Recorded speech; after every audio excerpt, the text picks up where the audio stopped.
माघ मास महात्म्य 24वां अध्याय। लोमेश जी कहने लगे कि वह राजा पहले तो तामिस्र नामी नरक में गया, फिर अंध्र तामिस्र नरक में जहां पर अति दुखों को प्राप्त हुआ, फिर महारौरव, फिर कालसूत्र नामी महानरक में गया, फिर मूर्छा को प्राप्त हो गया। मूर्छा से चेतना आने पर तापन और संप्रतापन नाम के नरक में गया। अनेक दुखों को भोगता हुआ वह प्रताप नाम के नरक में गया। तब काकोल, कुड़पल, पूर्व प्रतिमा, लोह शंकु, मृजीप आदि नरकों में होते हुआ अशीपत्र वन में पहुंच गया। फिर लोह धारक आदि नरकों में गिराया गया। भगवान विष्णु के साथ द्वेष करने के कारण वह 21 युग तक भयंकर नरकों की यातना भोगता हुआ नरक से निकलकर हिमालय पर्वत पर बड़ा भारी पिशाच हुआ। उसी वन में वह भूखा और प्यासा फिरता रहा। उसको मेरू पर्वत पर भी कहीं खाने को ना तो भोजन मिला और ना ही पीने को पानी मिला। होत व्ययता के कारण वह पिशाच घूमता हुआ एक समय प्लुत प्रस्त्रवण नाम के वन में जा निकला। बहेड़े के वृक्ष के नीचे वह दुखी होकर हाय मैं मरा, हाय मैं मरा ऐसे शब्द जोर जोर से पुकारने लगा और कहने लगा, भूख से दुखी मेरे इस जन्म का कब अंत होगा। इस पाप रूपी समुद्र में डूबते हुए मुझको कौन सहारा देगा।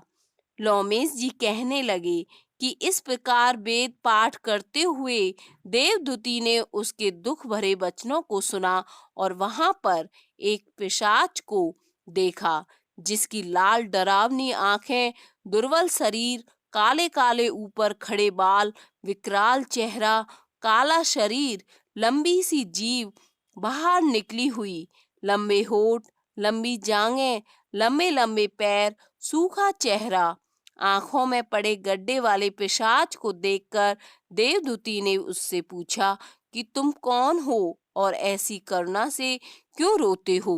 तुम्हारी यह दशा कैसे हुई और तुम्हारा मैं क्या उपकार करूं। मेरे आश्रम पर आ जाने से कोई प्राणी दुखी नहीं रहता और वैष्णव लोग आनंद ही करते हैं। तो हे भद्र, तुम अपने इस दुख का कारण जल्दी कहो, क्योंकि विद्वान मनोरथ पाने के लिए विलंब नहीं किया करते। ऐसे वचन सुनकर प्रेत रोना बंद करके विनीत भाव से कहने लगा कि हे द्विज, किसी बड़े पुण्य में मुझको आपके दर्शन हुए हैं। बिना पुण्य के साधुओं की संगति नहीं होती। फिर उसने पहले जन्म का वृतांत कहा कि भगवान विष्णु के द्वेष के कारण मेरी यह दशा हुई है। जिस हरि का नाम यदि अंत समय में मनुष्य के मुख से निकल जाए तो मनुष्य विष्णु पद को प्राप्त होता है। जो सबका पालन करता है उसी से मैंने द्वेष किया। यह सब मेरे कर्मों का दोष है, जिसकी ब्राह्मण तप द्वारा प्रार्थना करते हैं। ब्रह्मादि देवता, शनक आदि ऋषि जिसको मुक्ति के लिए पूजते हैं, जो आदि मध्य व अंत में विश्व का विधाता और सनातन है, जिसका आदि मध्य और अंत नहीं है, उस भगवान के साथ मैंने द्वेष किया है। जो कुछ पुण्य किए मैंने पहले जन्म में किए थे, वह सब विष्णु की द्वेष रूपी अग्नि में भस्म हो गए। यदि किसी प्रकार मेरे इस पाप का नाश हो जाए तो मैं भगवान विष्णु के सिवाय किसी और देवता का पूजन नहीं करूंगा। विष्णु भगवान से द्वेष करके मैंने बहुत दिनों तक नरक यातना भोगी और पिशाच योनि में पड़ा हूँ। इस समय मैं किसी अच्छे कर्म के योग से आपके आश्रम में आया हूँ, जहाँ पर आपके सूर्य रूपी दर्शन ने मेरे दुख समान अंधकार को दूर कर दिया है। अब आप कोई ऐसा उपाय बताइए जिससे मेरी यह पिशाच योनि दूर हो, क्योंकि सज्जन पुरुष उपकार करने में देर नहीं करती। देवदूती कहने लगे कि यह माया देवता, मनुष्य, असुर सबकी स्मृति को मोहित कर देती है। जिससे धर्म का नाश करने वाला द्वेष उत्पन्न हो जाता है। जगत के उत्पन्न करने, रक्षा करने और नाश करने वाले जो सब प्राणियों की आत्मा है, उनसे भी लोग द्वेष करते हैं। जिनके अर्पण करने से सभी कर्म सफल होते हैं, उनकी भक्ति से मुख मोड़ने वाले मूर्ख कौन सी गति को प्राप्त नहीं होते। चारों वर्णों का वेदोक्त हरि का भजन करना ही उत्तम है, अन्यथा कुमार्ग में चलने वाले मनुष्य नरक के गामी होते हैं। इसी कारण वेद विरुद्ध कर्मों को त्यागना चाहिए। अपनी बुद्धि से बचे हुए धर्म के मार्ग पर चलने से मनुष्य परलोक के पथ का भी नाश कर देते हैं। वह वेद, देवता और ब्राह्मणों की निंदा करते हैं। झूठे मन कल्पित शास्त्रों को मानने वाले नरक में जाते हैं।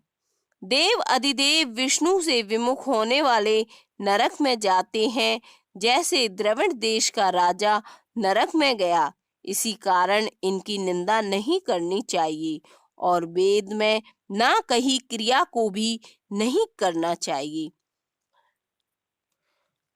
लोमेश जी कहने लगे कि ऐसा कहने पर मुनि ने पिशाच को सुमार्ग बतलाया कि माघ मास में तुम प्रयाग में जाकर स्नान करो, उससे तुम्हारी वह पिशाच योनि समाप्त हो जाएगी। माघ मास में प्रयाग में स्नान करने से मनुष्य पहले जन्म के सब पापों से मुक्त हो जाता है। वहां पर स्नान करने से मुक्ति प्राप्त होती है। इससे बढ़कर और कोई प्रायश्चित नहीं है। संसार में यह मोक्ष और स्वर्ग का खुला हुआ द्वार है। गंगा और यमुना का संगम त्रिवेणी संसार में सबसे उत्तम तीर्थ है। पाप रूपी बंधन को काटने के लिए यह कुल्हाड़ी है। कहाँ तो विष्णु, सूर्य, तेज, गंगा यमुना का संगम और कहाँ यह तुच्छ पाप रूपी तृण की आहुति। जैसे घने अंधकार को दूर करने वाला शरद का चंद्रमा चमकता है, उसी तरह संगम के स्नान से मनुष्य पवित्र हो जाता है। मैं तुमसे गंगा यमुना के संगम का वर्णन नहीं कर सकता, जिसके जल की एक बूंद के स्पर्श से केरल देश का ब्राह्मण मुक्त हो गया। ऋषि के ऐसे वचन सुन प्रेत के मन में शांति उत्पन्न हो गई, मानो सब दुखों से छूट गया हो। प्रसन्नता से उसने विनय पूर्वक ऋषि से पूछा।